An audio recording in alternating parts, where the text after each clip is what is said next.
I think I appreciate that. It's very streamlined. It's very streamlined, but yes, the application cannot be last minute. It cannot be done like, okay, I have my documents. You know, some of them are just going to ask them to upload the letters of recommendation. And it is not mentioned anywhere unless you actually get into the application form. Oh yes, you know, yes, you're it right. will be suddenly asking you cannot submit your application without a letter of recommendation. And you know how it is. Once one page is done, then only you go to the next page, and then you suddenly know. And even with schools, right? Schools don't have the policy of giving the letter of recommendation in students' hands. Absolutely. How do you do that, right? So if you're not doing that, then how does the student know? And all the agents the students are working with who are representing these that's universities. another challenge we need to pick up sometime.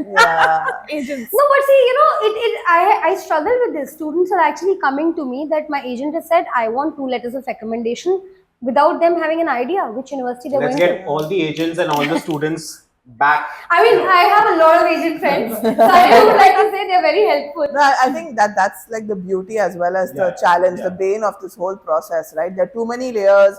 It's this whole world of its own, and there's just so much happening parallelly. And unless you're not good in having enough knowledge and being on top of things about what's been updated, what's been changed, it's going to be very challenging to navigate the system. I think let's just conclude this on that point, saying that, you know, you need to be knowledgeable enough, whether you're a school, whether you're an agent, whether you're a university, to in the sense of what you want from students and what we are willing to give, and ensure that it matches and we find the best fit and more success for our students. I think my concluding point will be that do your own research. I mean, I actually get all my information from the horse's mouth, the application portals and the universities. I mean, of course, I will hear other people also, but students and parents especially, all the material is out there. You just require maybe the school counselor, any counselor, to help you get the information, the correct information from these portals and universities. You know, sometimes I feel my students are a big resource for me. They come back with extremely important information. And I'm like, thank you very much. And sometimes I call them and say, Acha, which AP you think was you know, better off with your kind of you know, grades, and what will you suggest? So they are very good resource, especially for some me of my it's quite students. the opposite. I do not want my students to listen to your school counselor or outside counselors. Please read it yourself, right? I feel like you're going to go to college, you anyways have to get used to the system. So even if I'm giving you an answer, you need to go make sure that I'm right.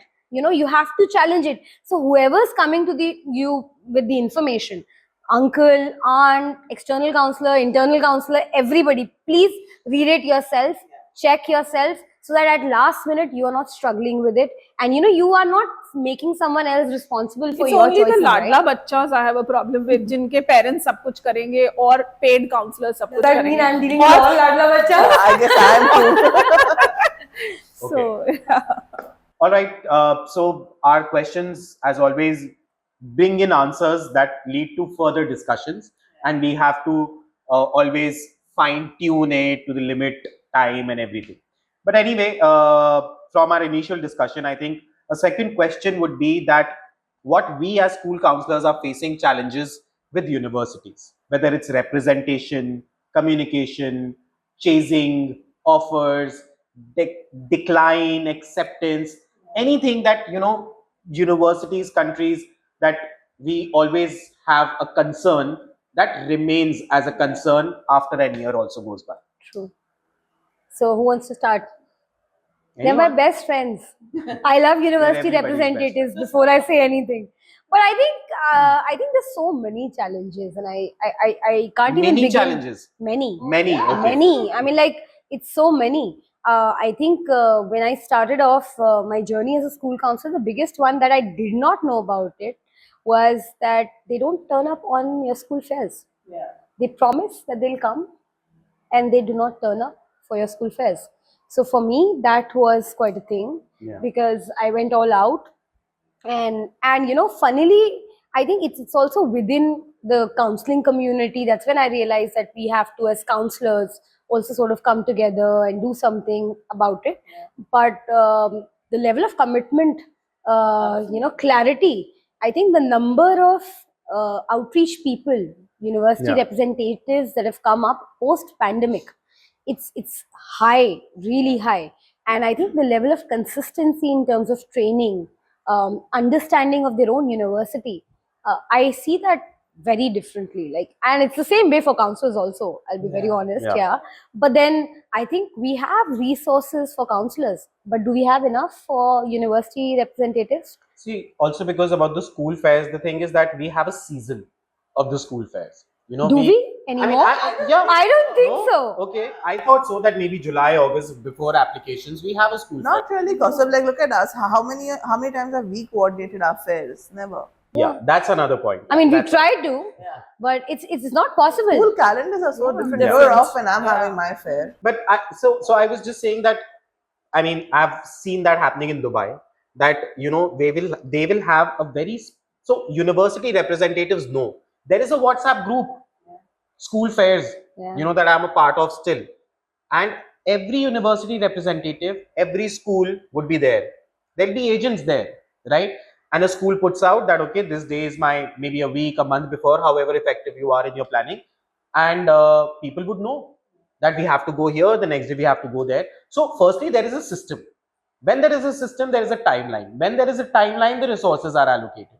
So I just believe a bit of streamlining within Delhi NCR also would help. I think the efforts have been made to streamline this. What I Okay. personally believe is that it requires a certain amount of commitment and respect of the system, which somewhere has not been adhered to. I don't think, like, if I have a fair on a certain day, I would appreciate if every other school said, okay, I'm not going to have mine that day for sure, or I'm going to have mine, which actually what happened with me and one That's other not school going was on. they kept theirs in the afternoon because our dates clashed. Yeah. So, which was great. That was a means of coordination. Then we got to thinking, hey, other Delhi schools can keep it that week. So all the reps who are flying in will have 3 schools per day, and they'll finish off like 20 Yeah. schools that week. But I mean, coordinating that has I'll been give very you, challenging. you know what, how I see it. If I look at 2-tier and 3-tier cities, because they know the universities are not located in those areas, so they actually, align their dates and timings, and they've started doing what you're talking about, Dubai schools. So they have, 1 or 2 days kept where all the universities are flying to Yeah. those cities and they're having those fairs. Delhi, we are the entitled people. We know, they are around, so they'll come. Yeah. No, see, So I probably- don't think it's just Delhi.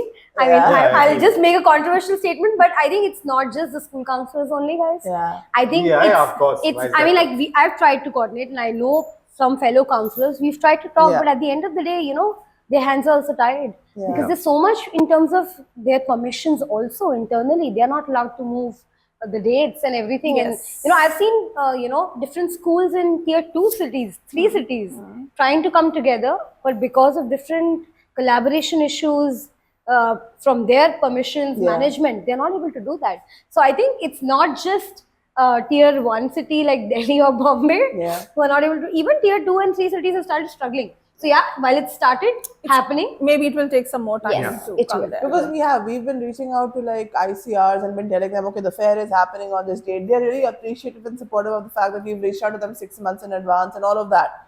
But like, if a no-show happens, it's very disappointing, especially when informing our kids. I mean, I'm touch wood, we've not had issues like that. Our dates are very close to another big event happening in the week, so we always have the reps on standby around in that date in the city at that point. But I've seen other fairs, or when I've tried to have a second fair, it's been very challenging to get their commitment if the willingness is not there. I don't think it's about the dates and all so much, because when you're pre-planned, and our team is like very, very planning it out like a year in advance. I don't think there should be a challenge in that sense then. challenge, I mean, I've been working for 10 years, right? I don't think that we should be expected to be friends with university representatives to have them over your fair. I didn't even know this, and because they're friends with another school counselor who's also, by the way, a colleague, I don't mind. I'm like, I have no competition there. But I didn't know that, okay, because I'm, friends with her, I had to go here because she made the call, and this kind of thing happened. And I don't like that. I just was so confused. If this happens with me, I'll call it out. But where's that the day. work ethic? Trust me. Where's the No, work I'll call ethic? it out. I'll question the ethics. You may call it out, but you may never be having another university. The personal equation matters. This is something that Yeah, I I've mean, realized. but- kind of But I don't but the like person- the realization. See, but the personal equation, I understand, but the personal equation builds in from, okay, come to my fair, right? Be a professional, we are professionals. And when you come to the fair, But I still question this whole process. Why Okay. should there be a personal equation when we are all working for our students? And I abhor it because I have been on the receiving end for this as well. I mean, I have realized a lot of times that, the other person was being, better off just because they might have had some personal equation. They go for, Yes, I have experienced that. so I've seen them going for a cup of coffee outside the systems. So I don't do that. I We call meet them to our podcast I meet Yeah. them. and serve them with coffee here. Yeah. I mean, But see, there are a lot of initiatives that started also, but I think the communication definitely needs to get better. Let's talk about communication, both offline, online communication for a student's application. How do you think that is being taken up by the universities?